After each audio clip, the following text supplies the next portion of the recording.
अब हम आपको इंग्लिश ग्रामर के नियम सिखाएंगे। पहला टॉपिक रहेगा हमारा टेंस। टेंस के 3 पार्ट होते हैं, प्रेजेंट, पास्ट, फ्यूचर।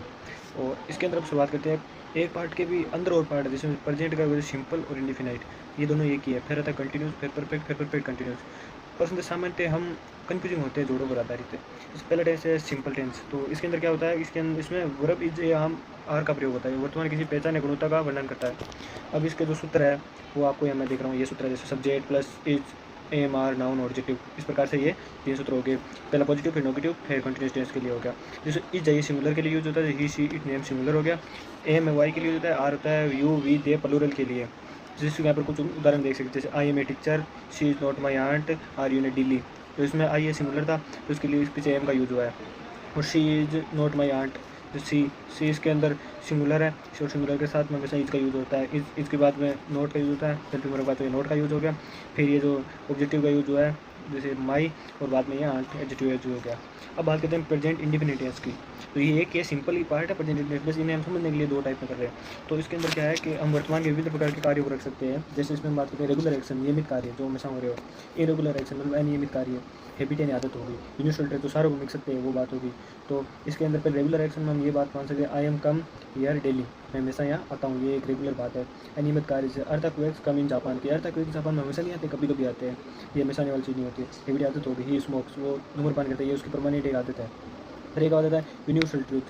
तो universal truth sun rise in the east, ये बात फिक्स है कि हमेशा सूर्य ईस्ट में ही उदय होता है। फिर बात करते हैं न्यूज़पेपर की हेडलाइन और स्पोर्ट की कमेंट्री में भी प्रेजेंट इंडिफिनिट टेंस का ही प्रयोग होता है। न्यूज़पेपर की चाहे हेडलाइन हो चाहे स्पोर्ट कमेंट्री, इन दोनों में प्रेजेंट इंडिफिनिट टेंस का यूज होगा। और बाद में आएगा पीएम सिंग्स डील, जैसे मान लीजिए कोई है ऑफिशियल प्लान है, जैसे पीएम ने कोई डील साइन की, तो इसके लिए भी प्रेजेंट इंडिफिनिट टेंस का हम यूज़ करेंगे। और इसमें अंदर आगे और नियम जो मैं आपको बता रहा हूँ। तो मान लो न्यूज़पेपर की हेडलाइन और आर्टिकल में हेल्पिंग वर्ब का प्रयोग हमें कम से कम करना है। जैसे मान लीजिए 3 किल्ड इन लैंडलाइन, तो 3 किल्ड इन लैंडलाइन मतलब इसका जो पूरा वाक्य होगा वो ये होगा कि 3 people were killed in a land side. तो इसका हमने शॉर्ट बनाया, वो क्या बनाया, 3 किल्ड इन लैंड स्लाइड। तो इसका ये शॉर्ट होगी, इसमें हमें हेल्पिंग वर्ब वगैरह कम यूज़ करनी है, तो इस माध्यम से हमें ये बताया गया है। फिर हम बात करते हैं निकट के भविष्य का ऑफिशियल प्लान हो, जैसे प्रेजेंट इंडिफिनिट टेंस में ही यूज़ करेंगे, जैसे कोई भी निकट भविष्य का ऑफिशियल बात हो। तो prime minister leave for China next week, जैसे प्राइम मिनिस्टर चाइना को आएंगे अगले वीक, तो ये ऑफिशियल प्लान। तो प्राइम मिनिस्टर को छोटा मोटा आदमी नहीं है, वो बड़ा आदमी, तो वो आएगा, उसके हिसाब से ऑफिशियल बात होगी, तो इसके अंदर आ गया प्रेजेंट इंडिफिनिट टेंस।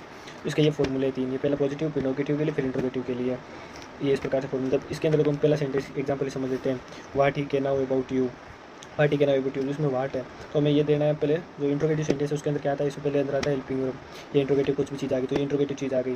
और अब इसके बाद में क्या है यूज़ करना है हमें, इसके बाद हमेशा हेल्पिंग वर्ब यूज़ होगी ना कि सब्जेक्ट, तो अब हमें हेल्पिंग वर्ब ही के हिसाब से यूज़ करनी है, ना कि वाट के हिसाब से। तो ही सिंगुलर है तो डच आ जाएगा, बाद में सब्जेक्ट, बाद में क्या नाउ फॉर्म आ जाएगी वर्ब की, बाद में अबाउट यू, तो इस प्रकार ये वाक्य सही होगा। और दूसरा वाक्य है उसके अंदर I don't can now what he can now about you, तो ये वाक्य तुरंत ऐसा ही है, क्योंकि आई के बाद में डू नॉट का यूज़ कर लिया, फिर हम कैन नाउट यूज़ कर लिया, फिर वाट के बाद में he can now about you. तो अभी आपने पहले वाले में देखा वाट के बाद में हमने हेल्पिंग वर्ब का यूज़ किया, और अब इसके अंदर हम एसरेटिव फॉर्म का यूज़ कर रहे हैं। तो इसका एक सिद्धांत है, वो ये है कि अगर वाट पहले आए तो हेल्पिंग वर्ब का यूज़ होगा, लेकिन अगर वाट सेंटेंस के बीच में आता है तो उसके लिए हेल्पिंग वर्ब नहीं आएगी, वर्ब की सिर्फ बात सीधा बात सब्जेक्ट आएगा और वर्ब की फॉर्म आएगी।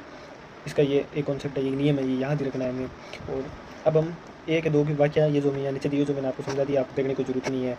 और अब ये जो एक कॉन्सेप्ट ये रहता है कि हम क्या करते हैं, बहुत सारे सब्जेक्ट दिए होते हैं ना, तो हम कन्फ्यूजन हो जाते हैं कि हेल्पिंग वर्ब कौन से वाले किस्म। तो हम हेल्पिंग वर्ब का हमेशा एक फिक्स रखना कि हेल्पिंग वर्ब जो आएगी वो पहले वाले सब्जेक्ट के अनुसार आएगी। जैसे एक वाक्य they fail of victim to transfer the case related to rights to some other state do not effect the merit of this case.